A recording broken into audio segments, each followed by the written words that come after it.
নমস্কার বন্ধুরা, champion take চ্যানেলে আপনাদের সবাইকে স্বাগত। আর আজকে একটা প্রচুর বড় জিনিস নিয়ে আজকে আলোচনা করার জন্য এই ভিডিওটা বানানো। সেটা হচ্ছে ইউটিউবের ওয়াচ টাইম। ইউটিউবের আপনি যদি গেইন করতে চান তাহলে কিন্তু আপনার ওয়াচ টাইম প্রচুর একটা বড় ফ্যাক্টর। আপনার ভিডিও থেকে কি পরিমাণে ওয়াচ টাইম আসছে, যেটাকে বলা হয় অডিয়েন্স রিটেনশন। আপনার ভিডিও যদি মানুষ অনেক বেশিক্ষণ ধরে দেখে তবেই আপনার ভিডিও কিন্তু ইউটিউব অনেক লোকের কাছে রিকমেন্ড করে। তো অডিয়েন্স রিটেনশন নিয়ে আজকের এই ভিডিও। আর এই অডিয়েন্স রিটেনশন আপনি বাড়াবেন কি করে, আপনি কি করে বাড়াতে পারবেন আপনার নিজের স্কিলস দিয়ে, নিজের এডিটিং দিয়ে, সেটাই আমি আজকে 4টে উপায়ের বলবো যে অডিয়েন্স রিটেনশন আপনি কিভাবে বাড়াতে পারবেন। তো চলুন, চ্যানেলে নতুন এসে থাকলে চ্যানেলটি সাবস্ক্রাইব করে নিন আর লাইক করে দেবেন, অবশ্যই ভুলবেন না। তো অডিয়েন্স রিটেনশন আপনি বাড়াতে পারবেন 4 রকম কারণে। 4টে উপায় আপনি বাড়াতে পারবেন। প্রথমত, আপনার ভিডিওতে যদি 60%, 70%, 80% অডিয়েন্স রিটেনশন যদি চলে আসে, সেই ভিডিওটা কিন্তু অবশ্যই ইউটিউব রিকমেন্ড করবে অন্য আরও ভিউয়ার্সদের কাছে। তো সেটা বোঝার জন্য আপনাকে যেতে হবে আপনার ইউটিউব স্টুডিওতে গিয়ে আপনাকে অডিয়েন্সের, আপনার যে ভিডিও আপনি যেগুলো আপলোড করেছিলেন তার 4-5টা ভিডিওর আপনাকে ডিপলি অ্যানালাইসিস করতে হবে যে আপনি কিভাবে আপনার ভিডিও প্রায় 3-4 দিন চলে যাওয়ার পরে আপনি ওটাকে দেখতে হবে আপনাকে অডিয়েন্স আপনার ভিডিও কত % ফুললি ওয়াচ করেছে। তো সেটা কিন্তু অডিয়েন্স রিটেনশন যে অপশনটা আছে ওখানে আপনি পেয়ে যাবেন, ঠিক আছে। তো অডিয়েন্স রিটেনশন যদি আপনি বাড়াতে চান, আপনাকে ভিডিওতে কিছু জিনিস অ্যাড করতে হবে। যেরকম হচ্ছে আপনারা মুভি দেখেন, মুভিতে কিন্তু ফ্রেম চেঞ্জ হতে থাকে। তো ফ্রেম চেঞ্জ হতে হয় বলেই কিন্তু দর্শক কিন্তু বোর হয় না, দর্শক কিন্তু মুভিটাকে এন্টারটেন হয় বলেই কিন্তু কন্টিনিউ দেখতে থাকে। এবার আপনার ভিডিওতেও যদি আপনি ফ্রেম ব্রেক না করতে পারেন, ফ্রেম ব্রেক করতে হবে। ফার্স্ট অপশন, ফ্রেম ব্রেক করতে হবে।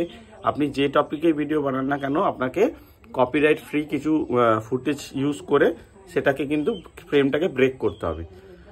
আর যদি আপনি ব্লগ ভিডিও বানান, যেই লোকেশনে বানাচ্ছেন সেই লোকেশন থেকে আপনাকে চেঞ্জ হয়ে হয়তো আপনি ইনডোর ভিডিও বানাচ্ছেন, ওইটা ইনডোর ভিডিওটাকে কিছুক্ষণ করার পরে আপনি ব্রেক করে বাইরে চলে গেলেন, আউটডোর ভিডিও শ্যুট করলেন, প্রায় 14-15টা এরকম ভিডিও ফ্রেম নিয়ে আপনাকে কিন্তু একসঙ্গে কোলেজ করে তারপর কিন্তু ভিডিওটা বানাতে হবে।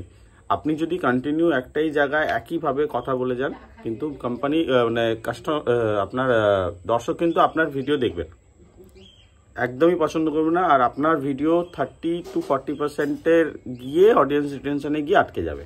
তো এটাকে আপনাকে যদি আপনি পুরো করতে চান, অডিয়েন্স রিটেনশন বাড়াতে চান, আপনাকে ভিডিওতে কিছু ক্লু, এইসব ট্রিক্সগুলো অ্যাপ্লাই করতে হবে। আপনাকে ফ্রেম ব্রেক করতে হবে। আপনি আপনার ভিডিওতে অটো জেনারেটেড ক্যাপশনস ইউজ করতে পারেন। ধরুন আপনি যে কথাটা বলছেন সেটা একটা যে কোনো ল্যাঙ্গুয়েজ হতে পারে, ইংলিশ হতে পারে, হিন্দি হতে পারে, যে কোনো একটা ল্যাঙ্গুয়েজের সেই ট্রান্সলেটেড ফর্মটা কিন্তু রিফ্লেক্ট হবে। তো এটা যদি করেন আপনার কিন্তু ভিডিও খুব ভালো পারফর্ম করবে।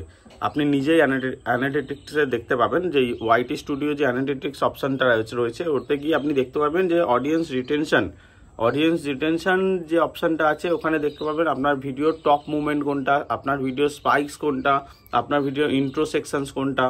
তো কোন সেকশনটা দর্শক বারবার দেখেছে সেটাও আপনি কিন্তু দেখতে পারবেন। যদি আপনি এইসব জিনিসগুলো ভিডিওতে করতে পারেন, হ্যাঁ, তাহলে কিন্তু দেখবেন আপনার ভিডিও অনেক ভালো, অনেক বেশি দূর অবধি যাবে আর বেশি লোক দেখতে পছন্দ করবে। প্রথমত ফ্রেম ব্রেক, নেক্সট আপনি ক্যাপশন জেনারেট করুন আপনার ভিডিওতে। আরও কিছু অপশান যেটা আপনাকে জানতে হবে সেটা হচ্ছে আপনি যখনই আপনার ভিডিওটা আগের ভিডিওগুলো ওয়াচ করবেন, ডিপ অ্যানালিটিক্সে গিয়ে আপনি যখন দেখবেন যে অডিয়েন্স আপনাকে কোথায় ছেড়ে গেছিলো, কী কারণে ছেড়ে গেছিলো, সেইগুলো আপনাকে কিন্তু বুঝতে হবে। নেক্সট ভিডিওতে সেটাকে কিন্তু চেঞ্জ করতে হবে। আপনি যদি একই ভুল বারবার কন্টিনিউ করতে থাকেন কিন্তু আপনার অডিয়েন্স রিটেনশন বাড়বে না। প্রথমত এই জিনিসটা আপনাকে জানতে হবে। আর দ্বিতীয়ত, যদি আপনার কাছে ফ্রেম ব্রেক আপনি করতে পারছেন না, আপনি ছোট জায়গায় ভিডিও বানান, আপনার কাছে সেই স্পেস নেই, ফ্রেম ব্রেক করতে পারছেন না, এই জিনিসগুলো কিন্তু আপনাকে করতে হবে যে কপিরাইট ফ্রি যদি আপনি কোনো ফুটেজ ডাউনলোড করতে পারেন সেটা কিন্তু ভিডিওতে ইউজ করতে হবে। ওই রিলেটেড হতে হবে, যে টপিকে আপনি ভিডিও বানাচ্ছেন সেই রিলেটেড ফুটেজ কিন্তু আপনাকে ওই ভিডিওতে ইউজ করতে হবে। যদি ওটা করেন তাহলে দেখবেন আপনার অডিয়েন্স কিন্তু আপনাকে ছেড়ে বেরিয়ে যাবে না, বোর হবে না। আপনি থাম্বনেল একটা ভালো বানিয়েছেন, টাইটেল ভালো দিয়েছেন, সেটা দেখে টপিকটা আপনাকে কিন্তু ক্লিক করে অডিয়েন্স চলে এসছে আপনার ভিডিওর মধ্যে। এবার ভিডিওতে এসে যদি আপনি সেই টপিকটাতে সাসপেন্স না রেখে আপনি যদি ফার্স্টেই যদি বলে দেন যে কি ভাবে আপনার যে টপিকটা আছে, যদি ফার্স্টেই এক্সপ্লেন করে দেন, তাহলে কিন্তু ভিডিওটা তাড়াতাড়ি দেখে অডিয়েন্স আপনার ভিডিওটা পুরো না ওয়াচ করে ছেড়ে চলে যাবে, সেখানেও কিন্তু অডিয়েন্স রিটেনশন আসবে না।